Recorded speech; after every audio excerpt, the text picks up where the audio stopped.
All right, today we're talking about the 5 design components of teams. We've talked about goal clarity, task structure, and composition. The next thing we're going to talk about is function. Team functioning is about how the group communicates and makes decisions. So some things you can think about in regard to functioning is, do you have a communication setup or process within the team where it's really just one person coordinating and managing the work of all the others who work kind of independently? Or is it the more of a type of communication structure where everyone communicates with everyone else?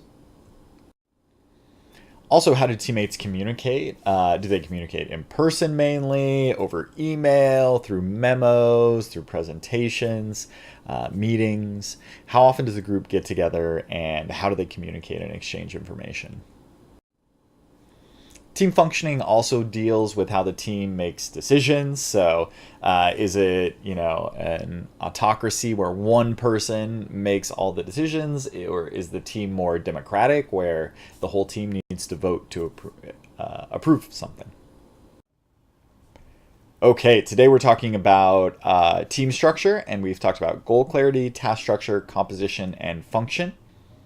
The last thing we're going to talk about is performance norms. Performance norms are norms, kind of these unspoken rules, beliefs about what levels of performance are acceptable and how people should behave around the office. If you've ever been on a group project, which I'm sure you have, you'll realize that you have different performance norms than other people. So there's the person on the team that has the performance norm of, hey, I just want to pass the class. C is good enough for me. And then there are people who are like, I want to get an A in the class and get perfect, perfect score. And they have these different beliefs about performance coming into the team. Norms govern many behaviors within a team. So when you're at your team meeting, well, first of all, does your team meeting start on time? Does everyone get there 5 minutes early? Do people wander in 10 or 15 minutes late? Those are norms about punctuality. When you're in the meeting, are you all focused on each other, or do you have your laptops out? Are you checking your cell phone? Is that okay? That's a behavioral norm. There's often not an explicit rule about it. It's just what everyone does. Those are behavioral norms. The way you dress in your organization is largely a function of behavioral norms. So norms are these unspoken rules that govern team behavior. Leadership has a powerful influence on norms. One semester, this has only happened once ever in my 10 years of teaching in universities, I mixed up the time and date of my first lecture for a class, and I missed the first class.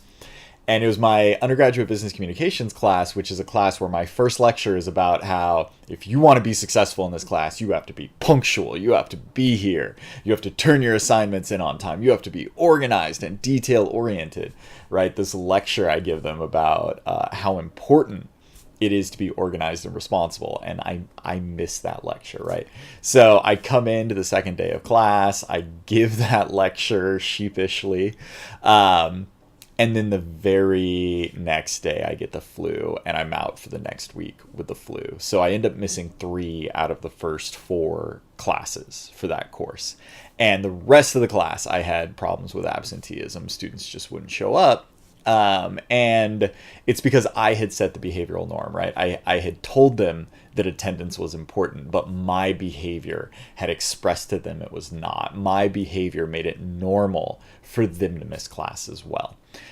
So that's what I mean by behavioral norms, and leadership has a really powerful influence on that. Today we talked about the 5 design components of teams. We talked about goal clarity, task structure, composition, function, and norms.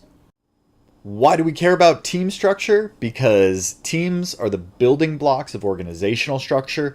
We need organizational structure to accomplish our strategy. We need strategy to deal with the 5 forces that govern ROI in the industry so that we can maximize return on investment.